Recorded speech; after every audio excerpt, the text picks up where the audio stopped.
Bine v-am găsit, dragii mei din Zodia Balanță, oriunde v-ați afla.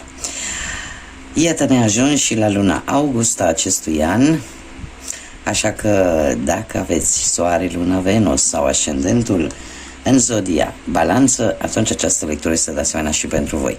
Desigur, dacă nu rezonați poate cu această lectură, puteți viziona celelalte zodii care pot reprezenta pentru voi, cum bine am spus, luna, Venus, ascendentul sau oricare altă planetă din cartea voastră astrală.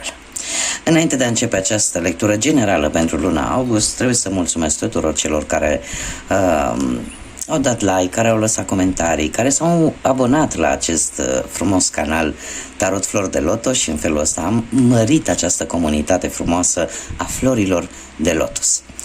Indiferent că vorbim despre domni sau despre doamne sau domnișoare. Și bun, haideți să vedem ce energii, ce mesaje, ce sfaturi vin pentru următoarea lună, pentru luna august, pentru voi, dragilor, din Balanță. Așa că haideți să începem și voi scoate câte o carte din acest oracol pentru fiecare săptămână a lunii august. Sau mai bine zis, pentru primele 7 zile și tot așa, da? Atât are o săptămână și avem pentru prima săptămână o carte.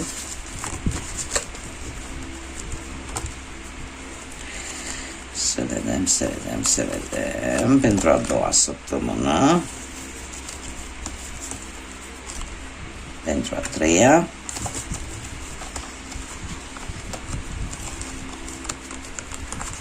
Și pentru a patra.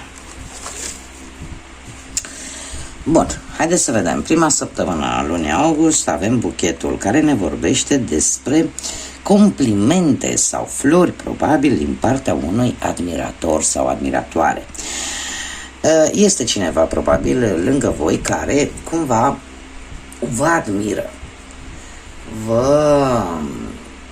Vrea să vă transmită ceva, care poate să vină sub forma unui buchet de flori sau poate pur și simplu sub forma unor complimente, unor vorbe frumoase care să vă încânte. De asemenea, în a doua săptămână avem toiagul, ca să zic așa. Se pare că vei avea grijă de cineva posibil care trece prin momente dificile. Sau poate pur și simplu încerci să ajuți cu ceva într-o situație destul de dificilă în a doua săptămână. În a treia săptămână, nu știu exact cum îi spune la acest obiect, dar ne vorbește foarte mult de a fi atentă la sănătatea ta.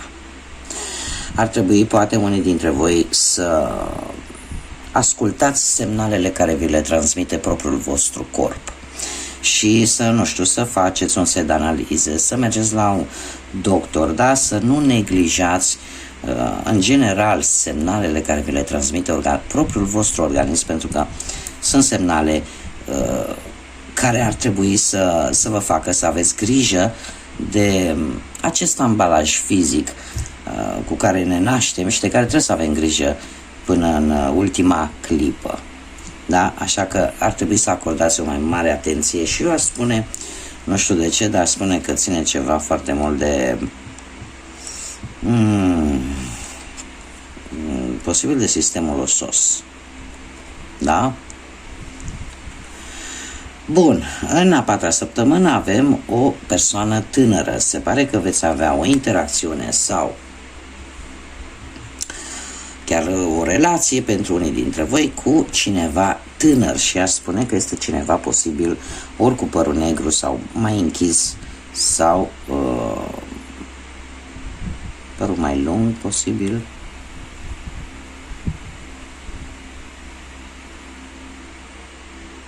Oricum, este cineva tânăr.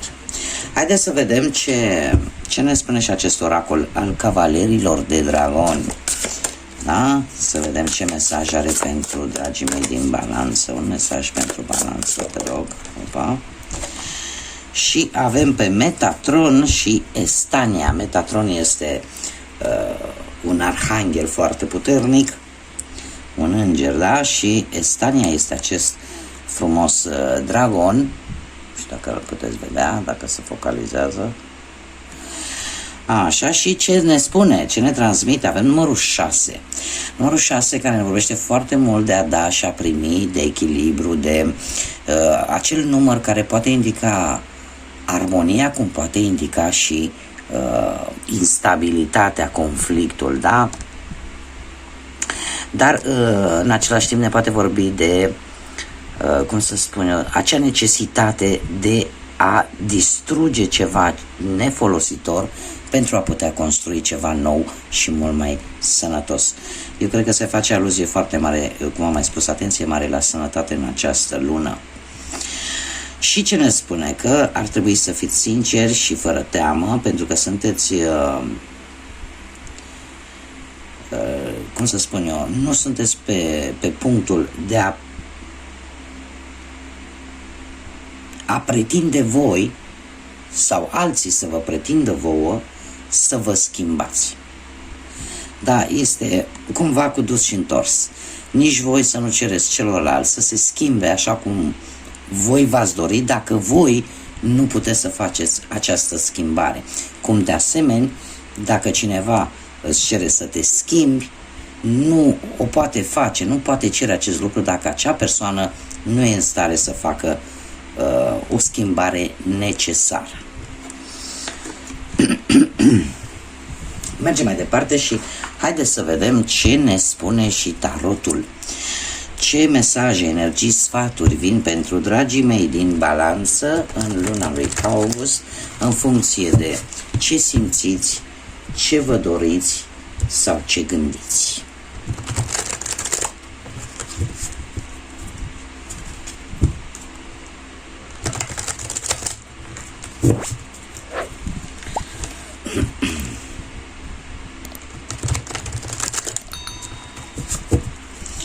Haideți să vedem.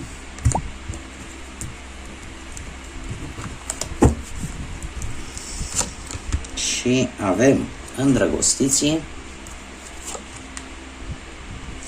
9 de cupe, 5 de monede, pajul de spade și regele de cupe. Și începem cu prima carte, care este un arcan major, îndrăgostiții, semnul Gemenilor, un semn de aer, la fel ca și voi. Ne vorbește despre o decizie. Voi, în situația actuală, se pare că sunteți puși în fața faptului, unui fapt în care voi va trebui să luați o decizie importantă. O decizie importantă care va fi, se pare, ori ați luat-o, ori o veți lua, influențați foarte mult de sentimente, influențați foarte mult de ceea ce voi simțiți în acest moment. Îndrăgostiții, de asemenea, ne mai poate vorbi de, nu știu, poate o decizie relaționată cu o relație, cu o situație. Cumva e posibil să apară și un compromis, să fiți nevoiți să faceți un compromis, poate chiar l-ați făcut deja. Dar probabil că cel mai important este faptul că cumva sunteți dispuși la o schimbare. Da? Sunteți dispuși să comunicați poate mai mult. Poate să fie vorba de decizia poate de a schimba un loc de muncă sau de a te muta din punct de vedere profesional, poate să schimbi locația sau ne mai poate vorbi de un anumit beneficiu temporar material, un câștig așa neprevăzut, nu este foarte mare, dar cumva ți-a adus așa un echilibru cât de cât din punct de vedere financiar. Iar dacă vorbim de dragoste, se pare că în general sunt sentimente de afecțiune în pereche în această perioadă. Iar pentru cei care sunt singuri, e posibil să apară o nouă șansă cu un fost sau o fostă, care poate să aibă sau nu legătură cu vreo zodie de aer, Gemeni, Balanță, ca voi sau Vărsător. Pe partea muncii avem un 9 de cupe. Ei, un 9 de cupe care se pare că dacă deții propria afacere, e un moment în care poți să te extinzi. Sau dacă ești angajată, poți obține poate o avansare. Sau dacă ești în căutarea unui loc de muncă, poți obține un post în urma unui interviu. Din toate punctele de vedere, se pare că e un răspuns pozitiv pe partea asta profesională și cumva așteptarea se termină, mai ales pentru cei care au așteptat ceva vreme, da, să găsească ceva de muncă. Pe partea banilor avem un 5 de monede. Din păcate trebuie să vă spun, cu acest 5 de monede nu este o carte pozitivă, chiar negativă aș spune. Unii dintre voi posibil să se confrunte cu o lipsă de bani. Chiar dacă este o perioadă temporară, trebuie să analizați foarte bine ce depinde de voi și ce nu. Și ar trebui să acceptați sau să căutați un ajutor extern, pentru că sunt mari șanse să-l primiți și să puteți traversa totuși această perioadă de lipsuri. Pe partea dragostei avem un paj de spade. Un paj de spade care ne vorbește de anumite conflicte destul de ușoare, dar conflicte. Ar trebui să vă dați un pic mai mult spațiu unul la celălalt pentru cei care sunteți într-o relație și care, desigur, rezonați cu această informație. Dar un lucru esențial, trebuie să existe respect. Da? Pentru cei care, de asemenea, pot apărea ușoare conflicte, poate chiar și din lipsa banilor. Așa că încercați să calculați și să faceți în așa fel încât să aplanați, ca să zic așa, acest conflict datorat lipsei materiale. Da? Pentru că este temporar și nu, când ne luăm câte o pereche, ne gândim să fim împreună, nu? Și la bine și la greu. Pentru cei singuri, se pare că încă trebuie să mai aveți un pic de răbdare, pentru că totul vine atunci când trebuie și nu când ne dorim noi. Ne vorbește foarte mult de timpul divin, acest paj de spade. Așa că trebuie să mai aveți un pic de răbdare pentru cei singuri în găsirea unei perechi. Pentru sfatul cărților, la sfatul cărților avem un rege de cupe, o zodie de apă, Rac, Pești sau Scorpion, care ne vorbește foarte mult de cineva care este foarte calm, care are un mod de înțelegere foarte tolerantă, foarte diplomată și care poate rezolva conflictele cele mai dificile. Posibil să fie vorba de o persoană poate mai în vârstă decât voi sau o persoană de afaceri.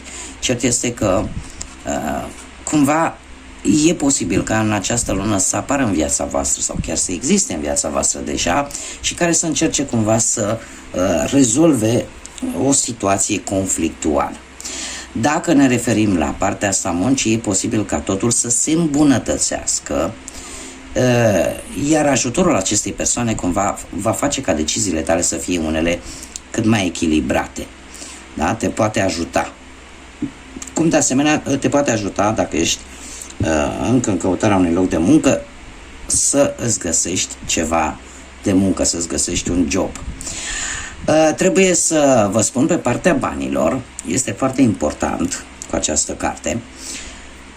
Vine cu o veste bună către sfârșitul lunii august. De ce? Pentru că se pare că vei găsi soluții pentru a îmbunătăți partea asta materială.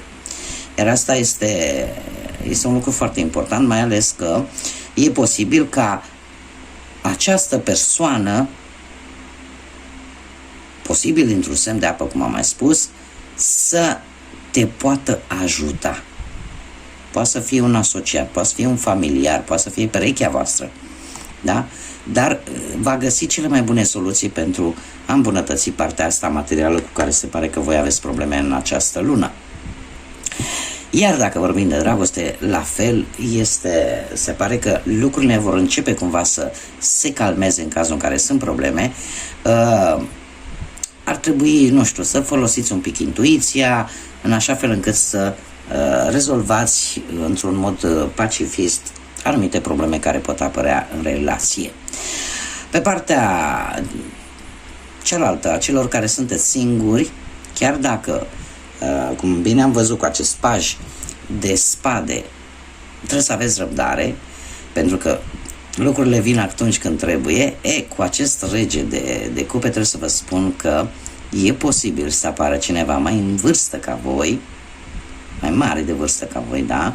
O persoană destul de sentimentală, de înțelegătoare, dar care te va asculta cu blândețe și va fi în stare să-ți dea ceea ce tu îți dorești, acele sentimente pe care tu le aștepți. Da? Doar că eu zic că ar veni, dacă nu la sfârșitul lui august, undeva începutul lui septembrie. Bun, haideți să vedem ce ne spune și acest oracol al florilor. Un mesaj pentru dragii mei din Balanță, te rog.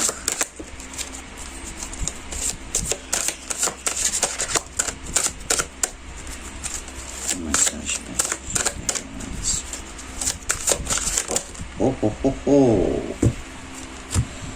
Foarte multe, o să păstrăm decât una și avem crinul portocaliu, care ne vorbește de a-ți înălța sentimentele, da? Ce înseamnă asta? Să te concentrezi pe numeroasele beneficii și binecuvântări care te înconjoară. Făcând lucrul acesta, toată această depresie, toată această lipsă de amor propriu, de probleme și de greutăți cumva se vor disipa, vor dispărea încetul cu încet.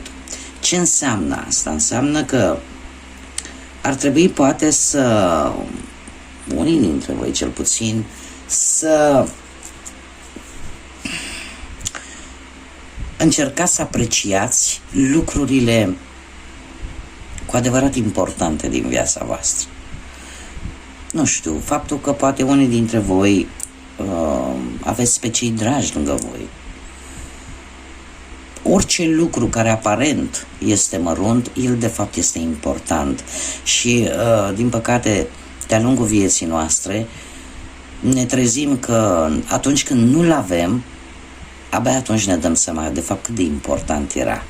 Așa că trebuie să încercați să vă dați seama de binecuvântările care le aveți în viața voastră, ceea ce vă face de fapt mai puternici, ceea ce va aduce acea liniște în momente de zbuciu și să le apreciați. Este un îndemn al acestui oracol, pentru că făcând acest lucru, apreciind toate aceste binecuvântări și toate aceste lucruri mici, dar importante atunci când nu le ai, în felul ăsta te vei iubi tu pe tine mai mult și vei scăpa încet de toate problemele și toată încărcătura, poate emoțională, cu care te confrunți în această perioadă. Haideți să vedem ce numere angelice am pentru voi în această lună august.